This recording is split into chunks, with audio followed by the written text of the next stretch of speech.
Chapter 19 of GOLDRATT'S The Goal. We start with our mentor, Rogo's mentor, Jonah, coming out to visit the plant. There's a great quote from him early on. He says, "Alex, there are two ways that the ideas I'm giving you won't work. One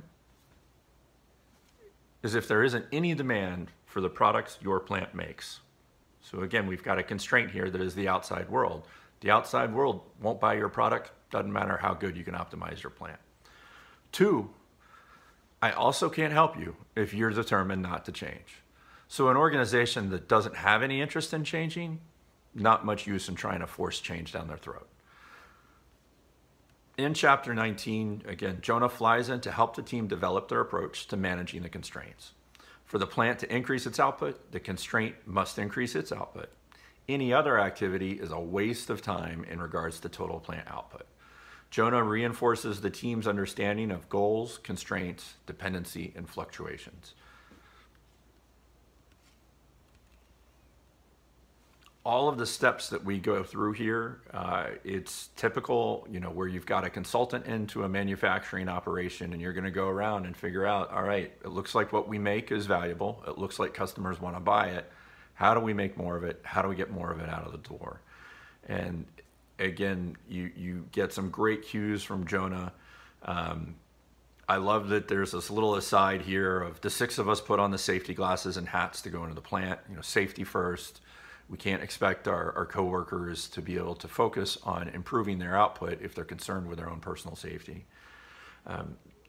Great quote from Rogo too, where he says, "I noticed Jonah's eyes measuring the stacks of inventory piled everywhere." And any of us who've done plant audits or come in to manage or work with a new site, the first thing you're doing is looking around to see, like, okay, is everything stored neatly? Is there a kind of a 6S approach, or is there a theme around cleanliness? And then if you've got inventory everywhere, that indicates that you're making stuff that you're not always able to convert into customer payments, and therefore into profitability.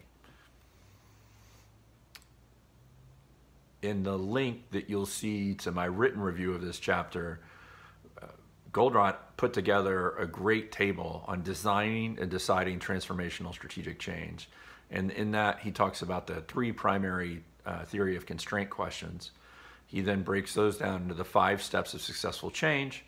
And there's a wonderful, the last column here is the 9 layers of resistance. So I'll drop that into the link to this video because it does a great job of showing all the resistance that you can face as you go through change management. So again, Jonah takes the plant through change management. He says to Rogo, "So talk to them. They have a stake in this plant. They're not stupid, but you have to make them understand."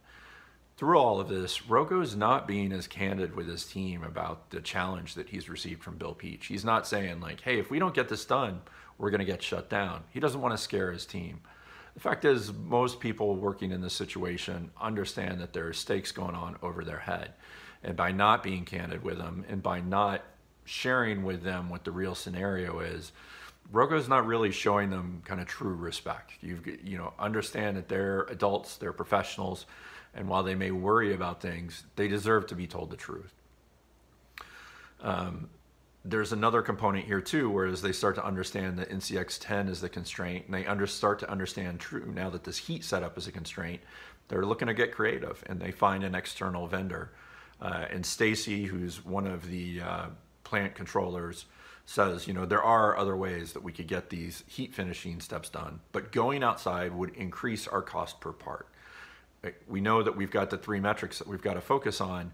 Even if you increase your cost per part, if it improves your overall plant throughput, it's still probably going to be a good idea. So that goes to GOLDRATT'S original idea, which was pushed in those early chapters, is don't worry about local optima. So the local optima here is cost per part.